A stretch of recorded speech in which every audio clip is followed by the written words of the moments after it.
Total question इस exercise में 1 से 48 तक हैं। हम 1 से 44 तक सॉल्व करेंगे। क्वेश्चन नंबर 1 से 10 तक पूछा गया है कि हमें वेक्टर वैल्यूड फंक्शन को इंटीग्रेट करना है।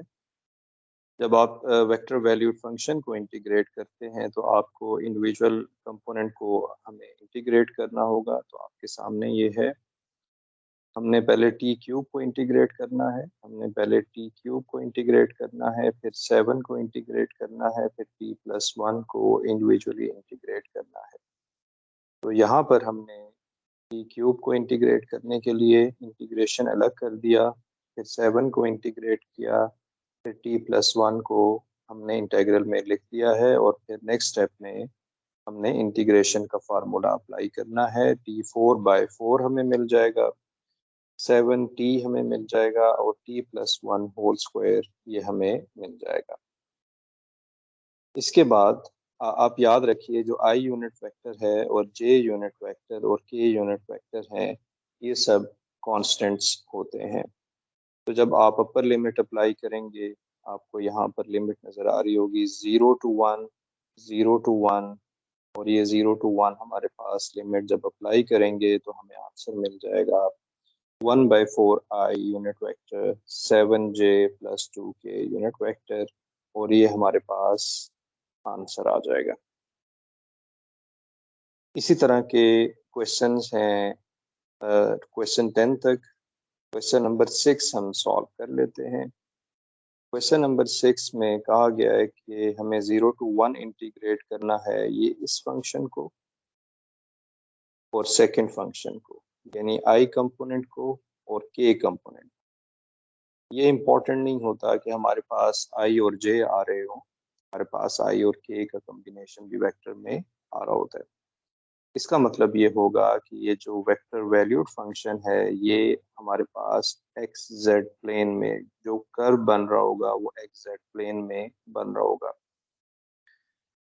इसको इंटीग्रेट हम उसी तरीके से करेंगे 0 to 1 और इसको हम अलग कर देंगे। जो फर्स्ट टर्म है हम इसको अलग कर देंगे और इसको हम अलग कर देंगे। हमने इसको अलग कर दिया, फर्स्ट टर्म को हमने i कंपोनेंट को अलग कर दिया और k कंपोनेंट को हमने अलग कर दिया। यहाँ पर हमें k यूनिट वेक्टर भी लिखना चाहिए जो कि ये वाला k यूनिट वेक्टर होगा। अब आपने दोबारा से जब इंटीग्रेट करना है तो आपको फार्मूले आने चाहिए। एक दफ़ा आप रिवाइज कर लीजिएगा जो फार्मूले हैं। यहाँ पर फॉर एग्जांपल पहला फार्मूला इसके लिए होगा i यूनिट वेक्टर तो बाहर कांस्टेंट है वो बाहर आ जाएगा और हमारे पास इसका फार्मूला होगा साइन इनवर्स t। जो हमारे पास फार्मूला होता है 1/1 - x² अंडर रूट, ये फार्मूला होता है साइन इनवर्स x। और इसी तरह से 1/1 + x², इसका फार्मूला होता है टेंजेंट इनवर्स x। तो ये फार्मूले हम अप्लाई कर देंगे यहाँ पर और जब हमें आंसर मिल जाएगा तो हमने अपर और लोअर लिमिट सिर्फ अप्लाई करनी है। आसान है, पहले आप अपर लिमिट अप्लाई करें फिर लोअर लिमिट अप्लाई करें और टेंजेंट इनवर्स में अपर लिमिट और टेंजेंट इनवर्स में लोअर लिमिट, यहाँ सब हम अप्लाई कर देंगे। फिर आप कैलकुलेटर से इसकी वैल्यू निकालिए। साइन इनवर्स 1 π/2 है, इसको सिंप्लीफाई करें। साइन इनवर्स 0 इज 0 और यहाँ से भी कुछ जीरो टर्म आ रही हैं तो फाइनली हमारे पास आंसर आ जाएगा πi + √3 π/4 k यूनिट वेक्टर। ये हमारे पास आंसर है इस इंटीग्रेशन का। क्वेश्चन नंबर 10 पे चलते हैं। क्वेश्चन नंबर 10 में लिमिट 0 से π/4 है। इसका i component secant of t है, इसका j component tangent square t है और इसका k component -t sine t है। हमने जैसे पहले इंटीग्रेट किया है, फर्स्ट कंपोनेंट को आप इंटीग्रेट करेंगे, फिर आप सेकंड कंपोनेंट को इंडिविजुअली इंटीग्रेट करेंगे टेंजेंट स्क्वायर को और फिर आप थर्ड कंपोनेंट को इंटीग्रेट कर रहे होंगे। दोबारा से फार्मूले आपको आने चाहिए। जो सेकेंड का फार्मूला होता है वो होता है natural log of second T plus tangent T. ये फार्मूला होता है, आप थॉमस कैलकुलस की बुक से देख लीजिएगा। ये फार्मूले उसमें गिवन है फर्स्ट पेज या सेकंड पेज पे। इसी तरह से जब सेकंड को आप सॉल्व करेंगे तो इसका फार्मूला डायरेक्ट तो नहीं अप्लाई होगा, आपको पहले इंटीग्रेट करना होगा second square x D x. इसको फार्मूला आपने लिखना हो, सॉरी, टेंजेंट स्क्वायर एक्स का फार्मूला हमें चाहिए, तो ये होगा second square X minus one D x. तो ये फार्मूला हमने यहाँ पर पहले अप्लाई कर दिया। इसका डायरेक्ट फार्मूला आप अप्लाई नहीं कर सकेंगे, जो कि आपको याद होगा एक आइडेंटिटी होती है one plus tangent square X is equal to secant square X. तो यहाँ से हम secant square X minus one formula निकाल लेंगे टेंजेंट स्क्वायर के लिए। इसको फिर हमें इंटीग्रेट करना है। अब यहाँ पर सेकंड केस में आपको फर्स्ट फंक्शन और सेकंड फंक्शन अप्लाई करना है। First function second function apply करेंगे तो आपको याद है कि फार्मूला क्या होता है। टी को एज इट इज रखें, साइन को इंटीग्रेट कर दें, 0 to π/4 इंटीग्रेशन, और इसके साथ ही आप first function second function apply करेंगे तो ये हमें आंसर मिल रहा होगा। अब सिंपली आपने लिमिट अप्लाई करना है। लिमिट अप्लाई करने के बाद ये आंसर हमें मिल जाएगा। कैलकुलेटर का यूज़ आपको करना होगा। कैलकुलेटर का यूज़ करना होगा ताकि आपको कुछ वैल्यूज़ मिल जाएं। cos π/4 वगैरह की वैल्यू आपको मिल जाएंगी। अब हम चलते हैं नेक्स्ट 11 से 20 तक। प्रॉब्लम क्या है? प्रॉब्लम ये है कि हमें इनिशियल वैल्यू प्रॉब्लम सॉल्व करना है। इनिशियल वैल्यू प्रॉब्लम का मतलब ये होता है कि इसमें एक डेरिवेटिव होता है, डेरिवेटिव है, और राइट साइड पे हमारे पास वेक्टर वैल्यूड फंक्शन है, और इस पे कंडीशन t0 पे कंडीशन है। इसको हम कहते हैं initial value problem. Initial value problem में क्या होता है, एक डिफरेंशियल इक्वेशन होती है, एक डिफरेंशियल इक्वेशन है, और दूसरी हमारे पास कंडीशन होती है, जिसे हम इनिशियल कंडीशन कहते हैं क्योंकि ये t0 पे आप ये देख रहे होते हैं। तो इस कंप्लीट को हम कहते हैं इनिशियल वैल्यू प्रॉब्लम। इसको हम कैसे सॉल्व करेंगे? सब कुछ वेक्टर में गिवन है। आमतौर पे जो डिफरेंशियल इक्वेशन होती है रियल वैल्यूड में, वो कुछ ऐसे होती है x plus sign x for example. अब ये डिफरेंशियल इक्वेशन है जो कि रियल वैल्यूड फंक्शन में लिखी गई है, लेकिन अगर आप इसका वेक्टर वैल्यूड फंक्शन में लिखना चाहेंगे तो इंडिपेंडेंट वेरिएबल t है, और हमारे पास जो पैरामीटर है बेसिकली t है। हम डिपेंडेंट वेरिएबल तो नहीं कहेंगे उसे, इंडिपेंडेंट वेरिएबल भी कह सकते हैं, लेकिन basically that is a parameter. तो यहाँ पर dr/dt है, और t प्लस साइन t, और यहाँ पर i वगैरह आ जाएगा। तो ये वेक्टर वैल्यूड डिफरेंशियल इक्वेशन बन जाती है। हम क्या करेंगे इस केस में, हमें इक्वेशन वन को इंटीग्रेट करना है। इंटीग्रेटिंग इक्वेशन वन, क्योंकि डेरिवेटिव खत्म करने के लिए आपको इंटीग्रेशन चाहिए। ठीक? तो हम जब इंटीग्रेट करेंगे विद रिस्पेक्ट टू टी, आपने with respect to independent variable या with respect to parameter T आपको इंटीग्रेट करना होगा। राइट साइड को भी इसी तरह से इंटीग्रेट करना होगा। ये सब जब आप इसे इंटीग्रेट करेंगे तो ये डी टी कैंसिल हो जाएगा, और हमारे पास बाकी रह जाएगा डी आर, और इसका इंटीग्रेशन का फार्मूला जो आंसर आ जाएगा वो हमारे पास आर आ जाएगा। तो ये आर हमें मिल गया, ये आर हमें मिल गया। राइट साइड को आपने अभी सीखा है कि इंटीग्रेट कैसे किया जाता है, तो आप राइट साइड को इंटीग्रेट कर देंगे इंडिविजुअल कंपोनेंट्स को, आई जे को, आई जे और के कंपोनेंट। यहाँ एक इम्पॉर्टेंट चीज़ आपने याद रखनी है कि जब वेक्टर में कांस्टेंट ऑफ इंटीग्रेशन आपने लगाना है, जब आपको याद है कि जब हम इंटीग्रेट किया करते थे तो यहाँ पर एक कांस्टेंट ऑफ इंटीग्रेशन लगाया करते थे। वो तब लगाया करते थे जब हमारे पास रियल वैल्यूड फंक्शन हो, तो हम एक सी लगाया करते थे। लेकिन अगर आप इंटीग्रेट कर रहे हैं किसी वेक्टर वैल्यूड फंक्शन को, तो यहाँ पर आर वेक्टर, एक्स तो हम नहीं लिखेंगे, हम टी फॉर एग्जांपल लिखेंगे, आर प्लस, तो यहाँ सी कांस्टेंट नंबर नहीं होना चाहिए, ये एक वेक्टर होना चाहिए। तो ये पैरेलल आप ड्रॉ कीजिएगा तो आपको ये समझ आ जाएगा। तो यहाँ से आप देख रहे हैं कि हमारे पास एक constant of integration C vector आ रहा है। अब इस सी वेक्टर को निकालने के लिए हमारे पास ये जो सी वेक्टर है, इसको निकालने के लिए हमें एक कंडीशन चाहिए होती है, ये आप याद रख लें। दो कांस्टेंट्स होंगे तो दो कंडीशन, एक कांस्टेंट होता है एक कंडीशन। अब यहाँ पर ये जो कंडीशन है वो ये वाली कंडीशन है। इसका मतलब ये है कि जब टी जीरो है तो हमारे पास आई प्लस टू जे प्लस थ्री के हमें मिल रहा है। तो ये हम क्या करेंगे, इस आर में यहाँ पर ये जो टी लिखा हुआ है, इस टी की जगह पे हम जीरो पुट कर देंगे। हमने ये जीरो यहाँ पर पुट किया है, यहाँ पर पुट किया है, तो टी स्क्वायर बाय टू, इसमें जब जीरो पुट किया तो हमें जीरो मिल गया। सेकंड कंपोनेंट ये हमें जीरो मिल गया। यहाँ एक इम्पॉर्टेंट चीज ये है कि हमें लिखना है जीरो आई। हाँ, ऑल्दो कि दिस इज जीरो, लेकिन हमें यहाँ लिखना है जीरो आई, जीरो जे और जीरो के, और ये सी वेक्टर हमने यहाँ पर लिख लिया है।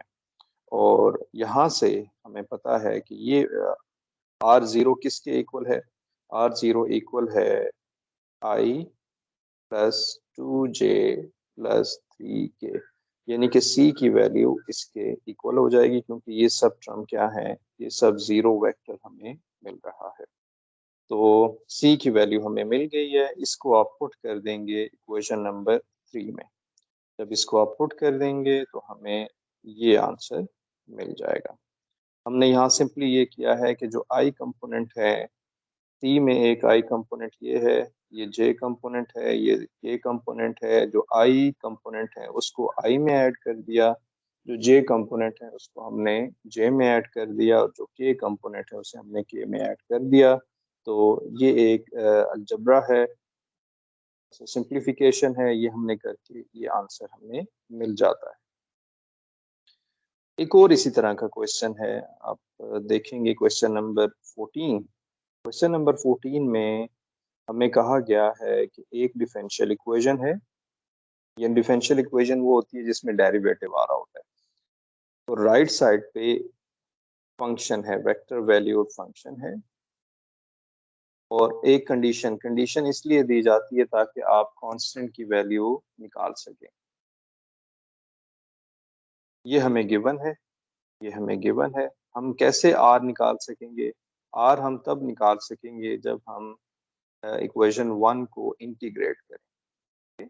आपको याद है कि जब भी हम अगर D Y by D X, यहाँ से अगर y चाहिए तो आप सिंपली इसे इंटीग्रेट कर देंगे, कैंसिल हो जाएगा और हमें y मिलेगा। इस लॉजिक को आपने याद रखना है। जब भी डेरिवेटिव हो, फ्यूचर में आप टेक्निक सीखेंगे डेरिवेटिव को सॉल्व, डिफरेंशियल इक्वेशन को सॉल्व करने के लिए। यहाँ पर हम सिंपली इंटीग्रेशन से सोल्यूशन निकाल रहे हैं, तो ये इतनी मुश्किल प्रॉब्लम नहीं है। यहाँ पर थॉमस कैलकुलस में यही सिखाया जा रहा है कि आप इंटीग्रेशन से कैसे सोल्यूशन डिफरेंशियल इक्वेशन का निकालते हैं। तो हम इसे इंटीग्रेट कर देंगे।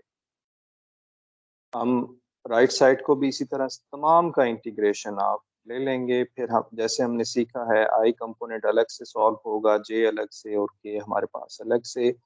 लेफ्ट हैंड साइड से आर हमें मिल जाएगा, राइट हैंड साइड से जब हम इंटीग्रेट कर लेंगे, टी थ्री का इंटीग्रेशन होगा T four by four, four T का इंटीग्रेशन होगा four T square by two, और सो ऑन। और इस तरह से आप ये जो है इसको इंटीग्रेट करने के बाद हमें ये मिल जाएगा। सिर्फ इस सोल्यूशन में प्रॉब्लम ये है कि हमारे पास ये सी आना चाहिए, सी एक लाजमी आपने ऐड करना। अगर आप ये ऐड नहीं करेंगे तो आपका आंसर जो है वो गलत हो जाएगा, वो आपके टीचर रॉन्ग कंसीडर करेंगे अगर आप सी नहीं निकालेंगे। उसकी रीज़न ये है क्योंकि आपने एक इनिशियल कंडीशन को भी यूज़ करना है। अगर सी नहीं लिखेंगे, सी वेक्टर लिखना है, सी कांस्टेंट भी आपने नहीं लिखना, सी वेक्टर आपने लिखना है, और इसमें ये कंडीशन से आपको ये वैल्यू पता चलेगी। ठीक है, ये सी आपने लाजमी यहाँ पर निकालना होगा।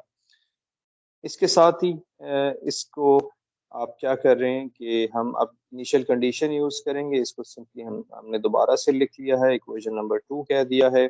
आर ऑफ जीरो हमें पता है, R of zero is I plus J, यानी कि टी को आपको जीरो करना पड़ेगा। ये टी का फंक्शन है। For example this is a function of T, क्योंकि राइट साइड पे टी है।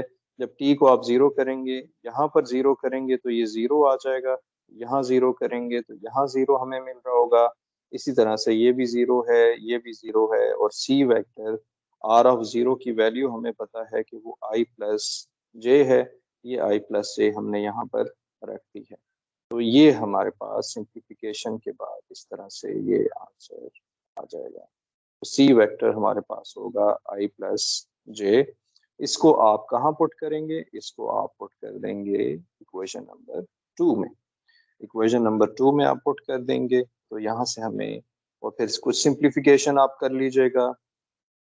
सिंप्लीफिकेशन करने के बाद आई कंपोनेंट को आई में ऐड कर दें, जे को जे में ऐड कर दें, और के को के में ऐड कर दें। तो आप देख रहे हैं कि ये आई हमारे पास यहाँ पर है, ये यहाँ पर है, जे हमारे पास ये यहाँ पर है, के में कुछ भी ऐड नहीं होगा क्योंकि के हमारे पास है नहीं। क्वेश्चन नंबर 17 पे चलते हैं। Question number 17 second order differential equation. थोड़ा सा हट के प्रॉब्लम है ये प्रीवियस प्रॉब्लम से। प्रीवियस प्रॉब्लम में एक डेरिवेटिव आ रहा था, इस डिफरेंशियल इक्वेशन में दो डेरिवेटिव्स हमारे पास हैं, आर के दो डेरिवेटिव्स हैं। जब दो डेरिवेटिव्स होते हैं तो दो कंडीशंस हुआ करती हैं, एक आर पे कंडीशन है और एक D R by d T पे हमारे पास कंडीशन है। हमने इसको इक्वेशन 1 2 3 कह दिया। अब प्रोसीजर सेम है, चाहे दो डेरिवेटिव हों, तीन डेरिवेटिव्स हों, अभी आपने सिंपली इंटीग्रेट करना है। ये याद रख लीजिए, फ्यूचर में मुश्किल प्रॉब्लम होंगे, आप उसको डिफरेंशियल इक्वेशन जो मिलेंगी उसके लिए आप मेथड सीखेंगे। तो यहाँ पर इसको जब आप इंटीग्रेट करेंगे तो दो डेरिवेटिव का जब एक इंटीग्रेशन लिया जाता है तो एक डेरिवेटिव कम हो जाया करता है। इसको आप इस तरह से देखते हैं कि अगर सेकंड डेरिवेटिव है तो ये जब डेरिवेटिव एक इंटीग्रेशन लेंगे तो एक हमें D Y by D X मिल जाया करता है। यहाँ रियल वैल्यूड के लिए लिखा है, यहाँ हमने जो है वेक्टर वैल्यूड फंक्शन के लिए लिखा है। इंटीग्रेशन सेम रहेगा।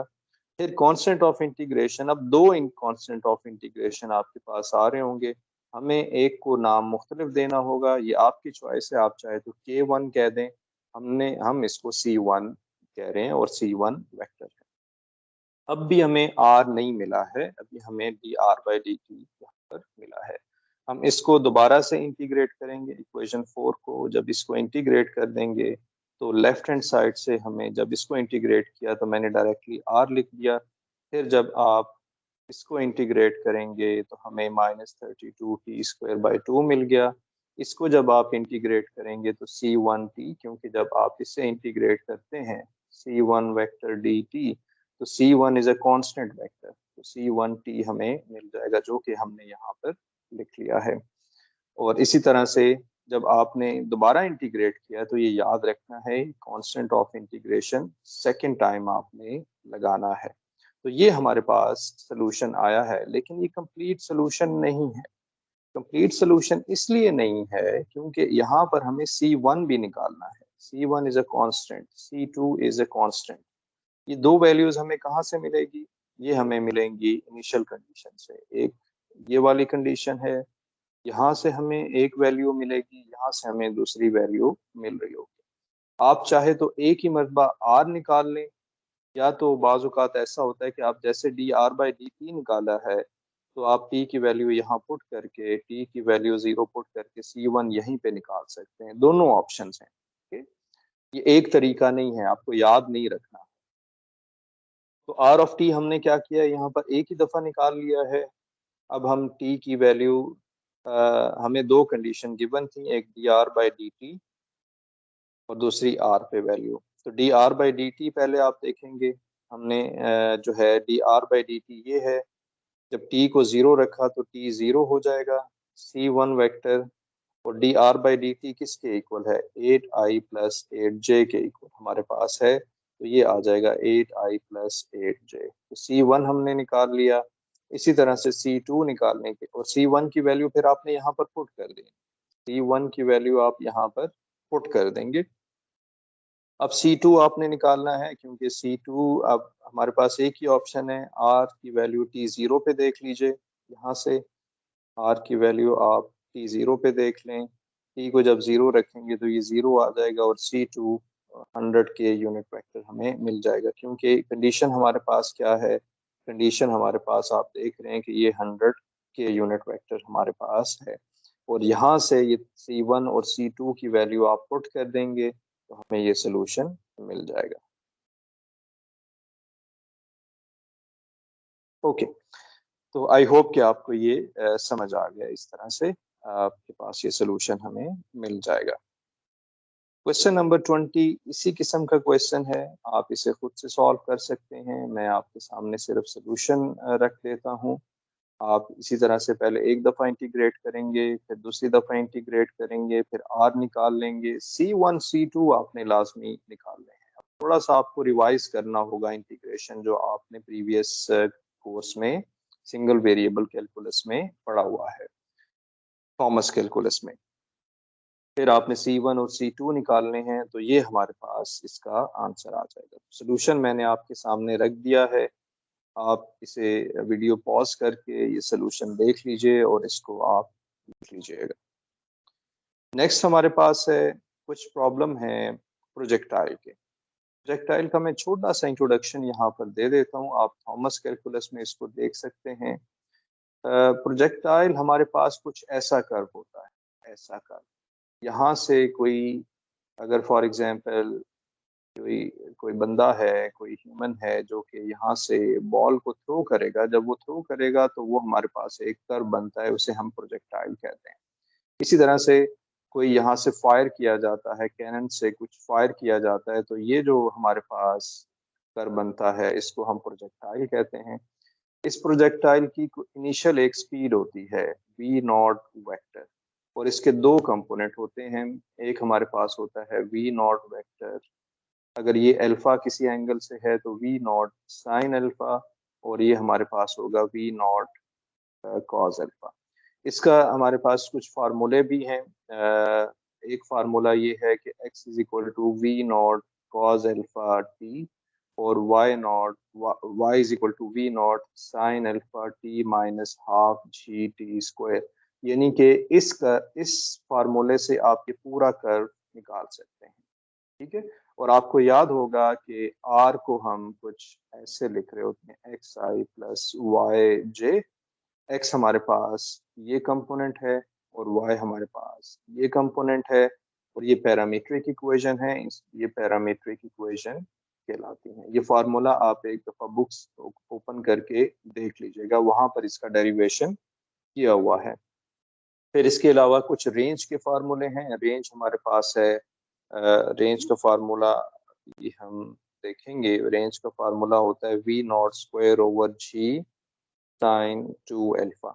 रेंज का मतलब होता है कि यहाँ से लेकर यहाँ तक ये जो आपने कोई भी ऑब्जेक्ट फेंका है, इसे प्रोजेक्टाइल कहेंगे, ये रेंज कहलाता है। और किसी भी जगह पे हमारे पास x होगा और y होगा, यहाँ x होगा y होगा, यानी कि ये फार्मूला बन रहा होगा।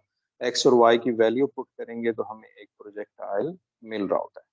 ठीक है, अब इसमें फ्लाई टाइम भी होता है, जो कि t आपने निकालना होता है, रेंज आपने निकालनी होती है, हाइट कितनी है, इसकी मैक्सिमम हाइट कितनी है, ये आपने निकालनी होती है। इसके फार्मूले सारे आप बुक से देख सकते हैं। तो अब प्रोजेक्टाइल के कुछ क्वेश्चन हम सॉल्व करते हैं। क्वेश्चन 23 है, इसमें पूछा गया है अ प्रोजेक्टाइल इज फायर्ड, हम जो भी ऑब्जेक्ट है उसे प्रोजेक्टाइल कहते हैं। इसकी जो इनिशियल स्पीड है 840 है, और इसका जो इनिशियल एंगल है, यानी कि ये वाला जो एंगल है जो कि हम यहाँ पर बात कर रहे थे, ये वाला जो एंगल है ये अल्फा, ये 60 डिग्री है। क्वेश्चन ये पूछा गया है कि हाउ लॉन्ग, यानी कितना टाइम लगेगा 21 किलोमीटर डाउन रेंज जाने के लिए। अगर हमारे पास एक्स जो है वो 21 किलोमीटर, यानी प्रोजेक्टाइल अगर फायर किया गया है, प्रोजेक्टाइल अगर फायर किया गया है तो ये 21 किलोमीटर तक इसने ट्रेवल किया है, यानी अभी हवा में ही है। ठीक है, ये याद रखना है, अभी वो ड्रॉप नहीं हुआ है। यहाँ ड्रॉप होगा तो वो रेंज कहलाएगी। ठीक है, अभी ये हमारे पास है। तो जैसा कि मैंने आपको बताया था कि इसके दो फार्मूले होते हैं, एक x is equal to V naught, इसका डेरिवेशन आप देख लें, x is equal to V naught cos alpha T. x हमारे पास है 21 kilometre, V naught is 840, alpha is cos 60 degree. Time अब तक हमें नहीं पता।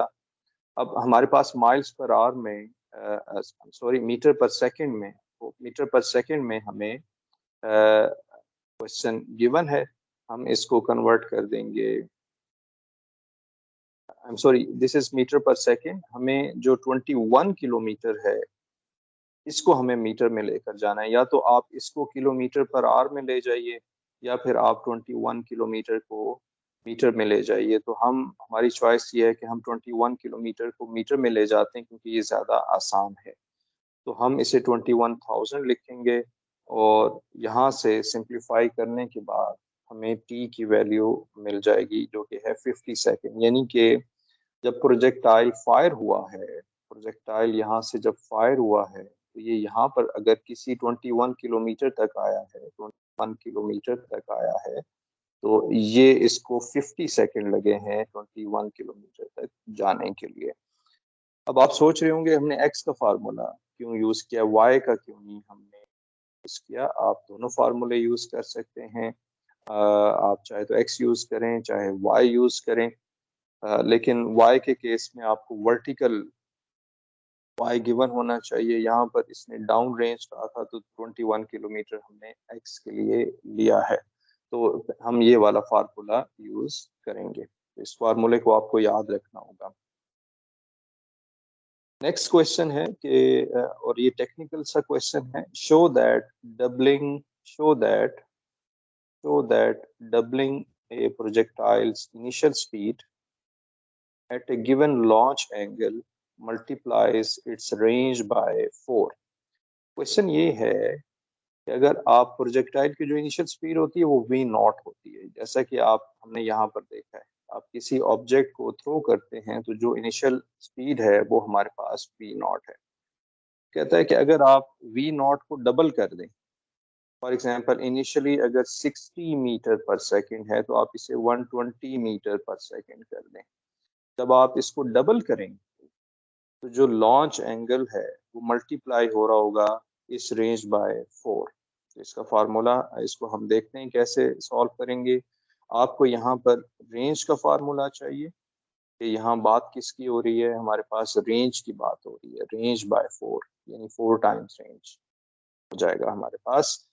तो रेंज का फार्मूला है we naught square over G sine 2 alpha. इसे याद कर लें, जब चीज़ें याद करेंगे तो आपके लिए आसानी हो जाएगी। अब अगर आप इस वी नॉट को 2 टाइम्स कर दें, जो कि हमने यहाँ पर कर दिया है, तो हम देखेंगे कि ये आ जाएगा 4v0 का square sine 2 alpha, 4v0 square sine 2 alpha over G. तो ये क्या आ जाएगा 4 टाइम्स, और ये क्या फार्मूला है, ये फार्मूला है आर, तो ये आ जाएगा 4 टाइम्स आर। ठीक है, तो आपने स्पीड जब डबल की तो रेंज हमारे पास स्पीड डबल करने से 4 टाइम्स रेंज मिल जाएगी, यानी कि R2 हमारे पास 4 टाइम्स ओरिजिनल रेंज के हमें मिल रहा है, और यही हमारा क्वेश्चन था। अब ये बड़ा इंटरेस्टिंग सा क्वेश्चन है, बी पार्ट इसका। बी पार्ट ये है कि by about what percentage should you increase the initial speed to double the height and range. यानी कि क्वेश्चन ये है कि हमें क्या परसेंटेज इनिशियल स्पीड का क्या लेना चाहिए, वी नॉट की क्या परसेंटेज लें कि हाइट हमारे पास डबल हो जाए, 2 टाइम हो जाए, और रेंज हमारे पास 2 टाइम हो जाए। वो क्या हमारे पास स्पीड होनी चाहिए। तो इसके इसके लिए हम कैसे इसे सॉल्व करेंगे। The percentage in V naught is P V naught. V naught का एक परसेंटेज हम देख रहे होंगे, वी नॉट का एक परसेंटेज हम देख रहे होंगे, फिर पी इज एनी फैक्टर। अब हम क्या करेंगे, रेंज का फार्मूला क्या होता है? रेंज का फार्मूला मैं दोबारा लिखूंगा और बार बार लिखूंगा इसे, V naught square sine 2 alpha over G. हम कह रहे हैं कि वी नॉट का एक फैक्टर हमें चाहिए, यानी कि आप इस वी नॉट को पी से जब मल्टीप्लाई करेंगे तो यहाँ आप लिख देंगे पी वी नॉट और इसका स्क्वायर कर देंगे, यानी कि वी नॉट की जगह पे आपने पी वी नॉट स्क्वायर कर दिया साइन 2 अल्फा। और आपको रेंज कितनी चाहिए? हमें वी नॉट का अगर फैक्टर बनाना है तो रेंज इसकी 2 टाइम्स चाहिए, double the height and range. अभी हम रेंज की बात कर रहे हैं, तो पी वी नॉट चेंज करने से 2 टाइम्स आर आ जाएगा। इसको सॉल्व कर लें तो पी स्क्वायर हमारे पास आ जाएगा 2 और पी आ जाएगा √2, यानी कि ये फैक्टर अगर हम रखेंगे तो हमारे पास रेंज जो है वो डबल हो जाएगी। This is very important. मिसाल के तौर पे आप कहते हैं कि इनिशियली वी नॉट इज 2, तो हमारे पास इस 2 का क्या फैक्टर लें जो कि 2 अंडर रूट होगा, इसे मल्टीप्लाई करेंगे तो आपके पास 141% जो है ये हमें मिल जाएगा। तो डबल हाइट करने के लिए या डबल रेंज करने के लिए आपको p जो है वो √2, 2 का √2 लेना पड़ेगा। परसेंटेज में देखेंगे तो ये हमारे पास आंसर हमें मिल जाएगा। ओके, हाइट के केस में भी ऐसा ही होगा। ये हमने रेंज के लिए किया है, हाइट का क्वेश्चन मैं आपके सामने रखता हूँ, आप इसे खुद देखें कि हाइट का क्या फार्मूला हमारे पास होगा, उसे आप 2 टाइम्स कर रहे होंगे। नेक्स्ट क्वेश्चन ये है क्वेश्चन नंबर 25। इसमें पूछा गया है कि a projectile is fired with an initial speed of 500 metre पर सेकेंड और इसका जो एंगल ऑफ एलिवेशन है जो कि अल्फा है वो 45 है। When and how far away will the projectile strike? तो ये हमारे पास क्वेश्चन है, इसको हम कैसे सॉल्व करेंगे? एक नया फार्मूला आ गया, T is equal to 2v0 sine alpha over G. ये फार्मूले सारे आप सामने रख के और इसको याद कर लें। प्रोजेक्टाइल को पहले अंडरस्टैंड करें और फिर फार्मूले आप याद रखेंगे। फार्मूले याद रखने का एडवांटेज ये होता है कि आपको कोई उसमें कंफ्यूजन फिर नहीं होगा। आपको नहीं ये याद नहीं करना होगा 2 आता है या नहीं आता, तो ये आपने फार्मूला याद रखना है। इनिशियली वी नॉट क्या गिवन है? वी नॉट 500 गिवन है, तो वो हम यहाँ पर पुट कर देंगे 500। अल्फा हमें गिवन है 45, अल्फा यहाँ पर है 45, ये हम यहाँ पर पुट कर देंगे साइन 45। और इसको जब आप सिंप्लीफाई कर लेंगे तो टाइम हमारे पास है 72.2 सेकेंड्स, यानी कि इस तमाम डाटा से हमारे पास जो टाइम आ रहा है वो 72.2 सेकेंड हमें मिल रहा है। और इसकी रेंज क्या होगी, यानी कि ये कहाँ पर ड्रॉप होगा? अगर आप प्रोजेक्टाइल फायर करते हैं तो यहाँ से लेकर यहाँ तक ये रेंज आर हमारे पास क्या होगा, यहाँ से लेकर यहाँ तक इसको जो टाइम लगा है, वो आपने फाइंड किया है। टाइम 72 सेकेंड, यानी 1 मिनट से ज़्यादा का टाइम लगा है। और रेंज डिस्टेंस कितना कवर हुआ है वो आप तमाम वैल्यूज़, हमें वी नॉट पता है, अल्फ़ा हमें पता है और जी 9.8 है। ये तमाम वैल्यूज़ आप पुट कीजिए तो आपको यहाँ पर ये इस में पुट करने से आंसर मिल जाएगा। व्हेन का मतलब होता है कि क्या टाइम था, और हाउ का मतलब है हाउ फार अवे, के रेंज हमारे पास क्या है। फिर बी पार्ट में इसने पूछा है how high overhead will the projectile be when it is 5 kilometre down range. तो इस केस में आपने डाउन रेंज को आपने कंफ्यूज नहीं करना, आपने इसको जो है डाउन रेंज का मतलब एक्स होगा, इसको हम डाउन रेंज अगर हम लिख लें तो हमें ये वाला फार्मूला अप्लाई करना है, x is equal to V naught cos alpha. x हमारे पास है 5 किलोमीटर, किलोमीटर आप नहीं रखेंगे, मीटर रखिएगा, 5000 मीटर आ जाएगा। वी नॉट इनिशियल स्पीड 500 है, कॉस 45 है और t हमारे पास ये है, यानी कि 14.14 सेकेंड हमारे पास आंसर आ जाएगा। 26 को देखिए, ये भी एक इंटरेस्टिंग क्वेश्चन है। A baseball is thrown from the stand 32 feet above the field at an angle of 30 degrees from the horizontal. When and how far away will the ball strike the ground if the initial speed is 32 feet per second? ये एक interesting question इस तरह से है, एक ground है और यहाँ पर स्टैंड है, यहाँ तमाशाई बैठे हैं। इस स्टैंड की जो हाइट है ग्राउंड से वो 30 फीट है, वो 30 फीट हमारे पास है। तो इसका मतलब है कि अगर आपने अभी फार्मूला लिखा था X P naught cos alpha T Y V naught sine alpha T minus half G T square और आर हमारे पास X I plus Y J, यानी कि ये पैरामीट्रिक इक्वेशन है और ये वेक्टर वैल्यू फंक्शन है। आप एक्स और वाई जब अब यहाँ पर क्यों, ये वाई की वैल्यू तब होती है जब आप ग्राउंड से ही कोई थ्रो ऑब्जेक्ट करते हैं। अगर आप किसी हाइट से फॉर एग्जांपल यहाँ से थ्रो करेंगे और प्रोजेक्टाइल ऊपर फेंकेंगे तो आपको ये हाइट भी कंसीडर करनी पड़ेगी वाई में, यानी कि ये वाई तब होता है ट्रू जब आप यहाँ से थ्रो करेंगे। अगर आप कुछ हाइट से थ्रो करेंगे तो आपको वाई नॉट इसमें ऐड करना पड़ेगा, ठीक है। जिसका मतलब ये होगा कि हमने वाई में एक वाई नॉट ऐड करना होगा। ये आपने सीखा है single variable calculus chapter 1 Thomas calculus का, जहां पर आपने शिफ्टिंग और स्केलिंग सीखा है। आपको याद होगा कि शिफ्टिंग और स्केलिंग में क्या होता है कि अगर ये ऑब्जेक्ट इस तरह से है, इसको जब आप ऊपर शिफ्ट करेंगे तो आपको वाई नॉट ऐड करना पड़ेगा, ये इस तरह से हो जाएगा, ठीक है। तो यहाँ पर आप ऐड करेंगे, ये फार्मूला बन जाएगा।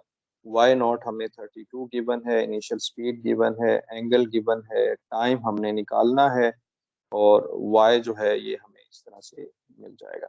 अब क्वेश्चन में ये कहा गया है कि बॉल जब हिट करता है ग्राउंड को तो वाई 0 हो जाएगा। यहाँ से आप t-1 और t2 निकाल लेंगे, लेकिन t-1 नहीं हो सकता, t2 होगा। तो t2 को सिलेक्ट करें तो x हमारे पास आ जाएगा 55.4 फीट हमारे पास आ जाएगा ये, ठीक है। ओके, तो हमारे पास ये x हमें मिल जाएगा 55.4 फीट।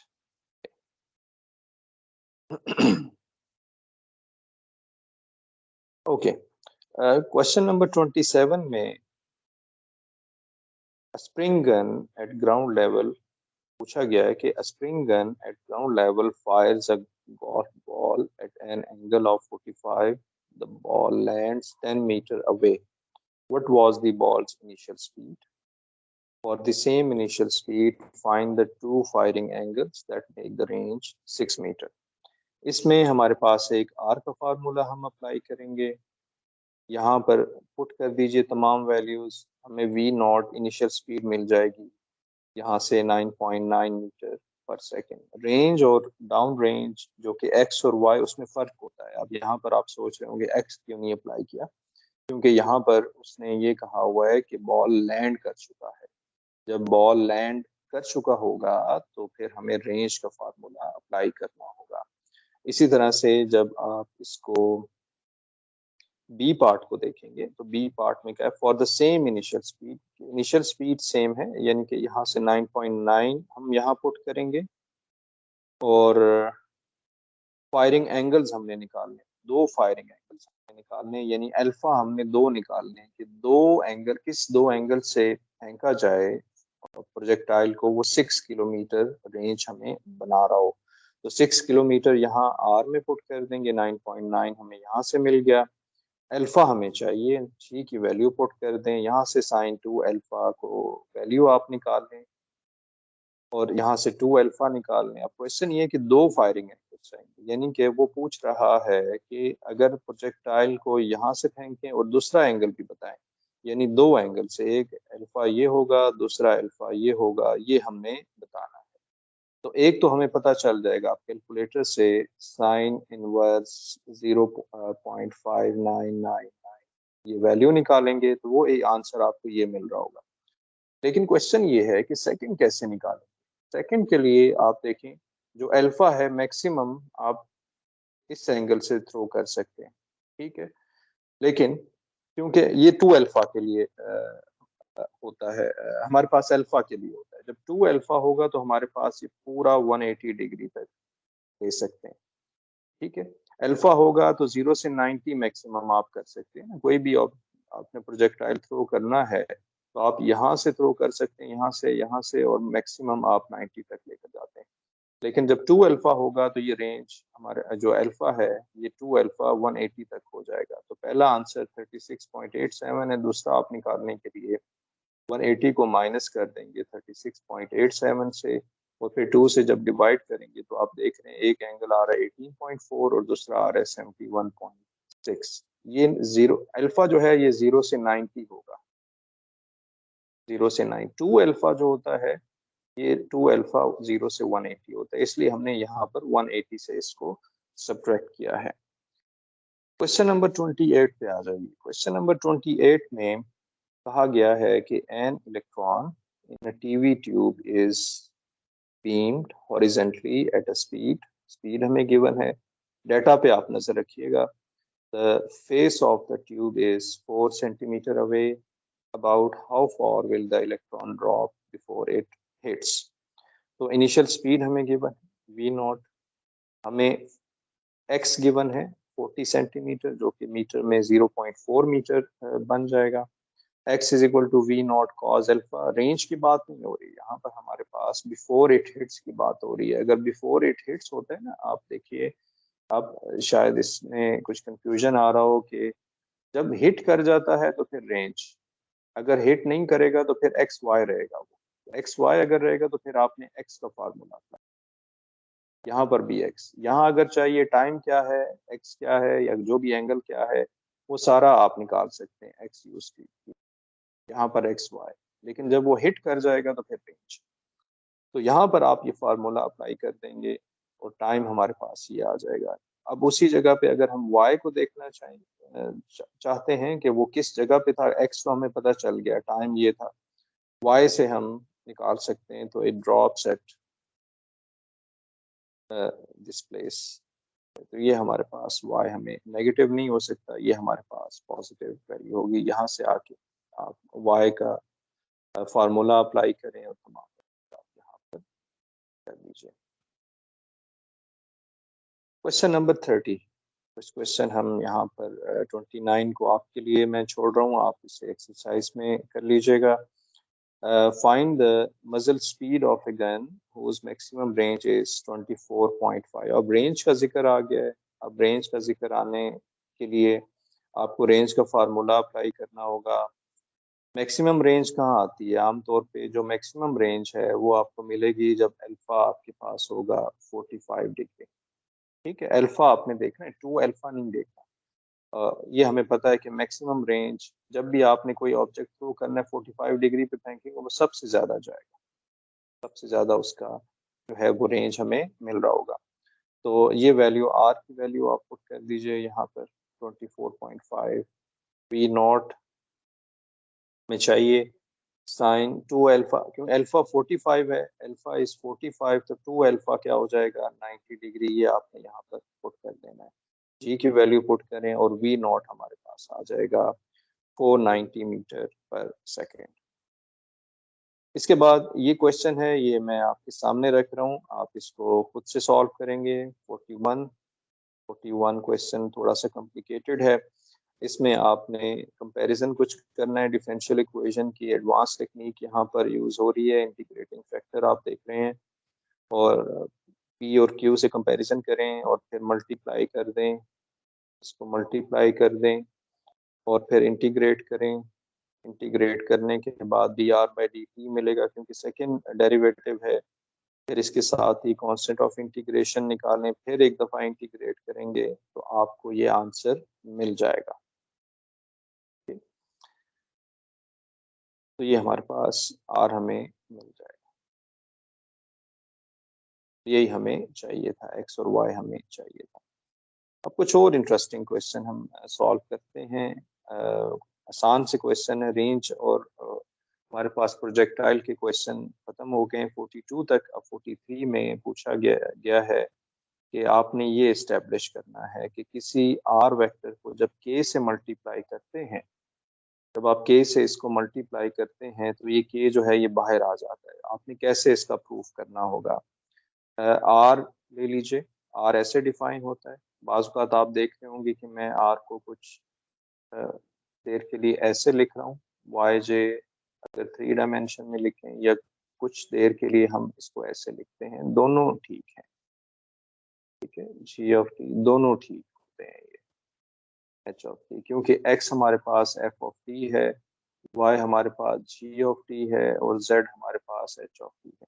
तो ये सब आप इंटीग्रेट कर दीजिए, ये आपके सामने है। लेफ्ट हैंड साइड से आप स्टार्ट करेंगे और फिर आप इसको अलग कर दें। जब अलग कर देंगे ये के कॉमन आ जाएगा, ये के सब में है, यहाँ पर है, ये सब में कॉमन आ जाएगा, तो ये हमारे पास ये जो है बाहर आ गया और ये हमने प्रूफ कर दिया। ये इतना स्ट्रेट फॉरवर्ड नहीं होता, जब कांस्टेंट से मल्टीप्लाई करना हो तो वो इस रूल के तहत आप उसे देख सकते हैं। सेकेंड पार्ट भी सॉल्व हो जाएगा। अब अगर आपने ये प्रूफ करना है कि R1 और R2 को जब प्लस करें या माइनस करें, जब आप प्लस माइनस करेंगे तो हमारे पास ये अलग हो जाया करते हैं। ये कैसे होगा? आप R1 को सपोज कर लें कि R1 ऐसे लिखा जाता है और R2 को आप सपोज कर लें कि ये इस तरह से लिखा जाता है। आप R1 प्लस माइनस R2 लिखिए, इसको अलग कीजिए और आप देखेंगे कि जो R1 जितने भी हैं ये आई जे, इसमें आई और आप आई जे और के जो कंपोनेंट्स उसे अलग कर दें, जो कि R1 होंगे वो आप अलग कर दें, ये आ जाएगा प्लस माइनस R2, ये हमें मिल जाएगा। ठीक है, तो ये इस तरह से प्रूफ हो जाएगा। सी पार्ट इसका प्रूफ ये करना है कि जब सी कांस्टेंट वेक्टर अगर हमारे पास है, यहाँ पर सी कांस्टेंट वेक्टर है, इसका डॉट प्रोडक्ट अगर आप लेंगे, जब नंबर होगा, यहाँ याद रखें, जब नंबर होगा तो वो आर से मल्टीप्लाई हो जाएगा, लेकिन जब आपके पास कांस्टेंट वेक्टर होगा, सी होगा, तो इसका आपने डॉट प्रोडक्ट लेना होगा, ये आप याद रखिए। इसलिए यहाँ पर बड़ा क्लियरली यहाँ पर डॉट प्रोडक्ट लिखा हुआ है, देख रहे हैं, इसको एम्फेसाइज किया गया है क्योंकि ये डॉट प्रोडक्ट है, दो वेक्टर्स का डॉट प्रोडक्ट हुआ है। तो जब आप इसका डॉट प्रोडक्ट लेंगे तो प्रूफ ये है कि जो डॉट प्रोडक्ट है ये सी बाहर आ जाता है कांस्टेंट ऑफ वेक्टर, और डॉट प्रोडक्ट आप उसके इंटीग्रेशन से ले रहे होते हैं। कैसे प्रूफ करेंगे? आप स्टार्ट करेंगे, आर कुछ भी एज्यूम कर लें, मैंने F1 G1 H1 रखा है, आप चाहे तो FG H कर दीजिए, वो फर्क नहीं पड़ेगा उससे। और सी को आप एज्यूम कर लें ये कांस्टेंट वेक्टर है, ये कांस्टेंट नंबर नहीं। फिर left hand side C dot R से आप स्टार्ट कीजिए, क्या आ जाएगा, इसको आप इंटीग्रेट कर दें, C1 अलग कर दें, C2 अलग कर दें और C3 अलग कर दें। तो आप देख रहे हैं कि यहाँ से इसको अगर आपने लिखना होगा, इसको अगर आपने लिखना होगा तो ये होगा C dot A to B R T P T। यहाँ तक आप इसे इस तरह से लिखेंगे। आपने सीखा है कि A डॉट B अगर हो तो ये दो फार्मूले होते हैं, एक ये फार्मूला होता है A2 B2 plus A3 B3, और दूसरा फार्मूला होता है A dot B is equal to A का मैग्नीट्यूड B का मैग्नीट्यूड कॉस ऑफ थीटा, ये हमारे पास होता है। इसी तरह से क्रॉस प्रोडक्ट, ये मैं आपके लिए छोड़ रहा हूँ। क्रॉस प्रोडक्ट में आप देख लीजिए इसको, मैंने यहाँ सोल्यूशन आपके सामने रख दिया है। आप क्रॉस प्रोडक्ट लेंगे, जैसा कि आपने सीखा है क्रॉस प्रोडक्ट के भी दो फार्मूले होते हैं, एक साइन अल्फा वाला आपको याद होगा, साइन थीटा वाला, यानी कि ए क्रॉस बी आप लिखते हैं, a cross b, a magnitude b magnitude sine theta n unit vector. ठीक है, और एक दूसरा फार्मूला ये आई जे के वाला हमारे पास होता है, ये आई जे के वाला फार्मूला आप अप्लाई कीजिए और आपको एट दी एंड ये क्रॉस प्रोडक्ट तो फार्मूला मिल जाएगा। यानी कि अगर C क्रॉस R लें और उसको इंटीग्रेट करें तो आप क्या करेंगे, C क्रॉस और R का इंटीग्रेशन हमें मिल जाएगा। 44 टेक्निकल क्वेश्चन है और लास्ट क्वेश्चन है। Show that you r is continuous on a B if u and are continuous. यानी कि आपने शो करना है कि u और r का जो प्रोडक्ट है, u is real value function और r is vector value function, ये कॉन्टिन्यूस होंगे अगर ये इंडिविजुअल, ये जो u और r हैं, ये कॉन्टिन्यूस हों। हमें क्या करना है, हमें जो है यू आर को शो करना है कि ये कॉन्टिन्यूस है। तो यू आर को आप ऐसा कीजिए कि लिमिट, कॉन्टिन्यूटी की डेफिनेशन क्या होती है आपको पता है कि कॉन्टिन्यूटी की डेफिनेशन होती है x approaches to x naught f of x naught real value function में। इस तरह से हम लिखते हैं सिंगल वेरिएबल कैलकुलस में। तो आपने किसी भी फंक्शन को कहना हो कि वो कॉन्टिन्यूस है, तो ये ब्लाइंडली आप लिख सकते हैं। आप r of t is equal to r of t naught, limit left hand limit right hand limit equal होता है वैल्यू ऑफ द फंक्शन। अब अगर आपने ये शो करना है तो इसको कैसे करेंगे, यू आर को आप शो करेंगे कि ये कॉन्टिन्यूस है। तो आप ऐसा कीजिए कि पहले इसे मल्टीप्लाई करते हैं। मैंने क्या किया है, limit t approaches to t naught, u क्योंकि कांस्टेंट, ये हमारे पास कांस्टेंट फंक्शन नहीं है, बेसिकली रियल वैल्यू फंक्शन हमारे पास है, ये यू ऑफ टी है। इसको हम कैसे लिखेंगे, f i plus g j plus h k बाजू का, जैसे मैंने पहले कहा हम यहाँ एक्स लिख रहे हैं, वाई लिख रहे हैं और जेड हम लिख रहे हैं। यू और आर कॉन्टिन्यूस हैं, जिसका मतलब ये होगा, ठीक है। जैसे मैंने आपको समझाया कि कॉन्टिन्यूटी जब लिखनी हो तो limit of the function equal value of the function. इसी तरह अगर आर कॉन्टिन्यूस है, ये हमें गिवन है कि आर कॉन्टिन्यूस है, तो इसका मतलब राइट हैंड साइड अगर आप देखें T approaches T naught, U T not के इक्वल आ जाएगा। जब यू टी को हम इस तरह से लिख सकते हैं, यू टी यानी इसको जब आप लिमिट अप्लाई करेंगे तो यू टी नॉट आ जाएगा। इस पे जब लिमिट अप्लाई करेंगे F of T naught, U T naught, U T not, ये सब मल्टीप्लाई करती है तो ये इक्वल हो जाएगा इसके। तो इसका मतलब है कि यू ऑफ आर, यू और आर मल्टीप्लाई जब होंगे तो ये कॉन्टिन्यूस होंगे। तो u r is also continuous on a b. ये क्यों पॉसिबल हुआ, जब यू और आर कॉन्टिन्यूस थे। तो ये बी पार्ट है, ये आप खुद से इसका प्रूफ देख लीजिए। यहाँ से डी बाई डी टी आपने शो क्या करना है, if u and r r differentiable. जब ये डिफरेंशिएबल का मतलब ये होता है कि आप u का डेरिवेटिव ले सकते हैं। ये याद रखिए कि डिफरेंशिएबल है तो d u by d t, r differentiable है तो r का डेरिवेटिव लिया जा सकता है, हमें कोई उसमें कंफ्यूजन नहीं है। ठीक, तो जब ये डिफरेंशिएबल है तो हमने शो करना है कि इसको आप ऐसे लिख सकते हैं। आप देख रहे हैं u पे वेक्टर नहीं है क्योंकि u रियल वैल्यू फंक्शन है और r हमारे पास वेक्टर वैल्यू फंक्शन है। आप थोड़ा सा मैथमेटिक्स अप्लाई करें, इस तरह से मल्टीप्लाई करते हैं, फिर फर्स्ट फंक्शन सेकंड फंक्शन का फार्मूला, प्रोडक्ट रूल अप्लाई करने के बाद आप जो है इस तरह से लिख सकते हैं और इसको अलग करेंगे तो ये आपके पास आंसर आ जाएगा। तो आप ये वीडियो पॉज करके इसका कंप्लीट सोल्यूशन देख लीजिएगा। ओके, ये हमने सोल्यूशन ऊपर शायद देख लिया है, ये दोबारा से यहाँ पर आ गया है। ओके, तो हमने जो है यहाँ तक सोल्यूशन जो है ये फाइंड कर लिया है। Thank you for watching.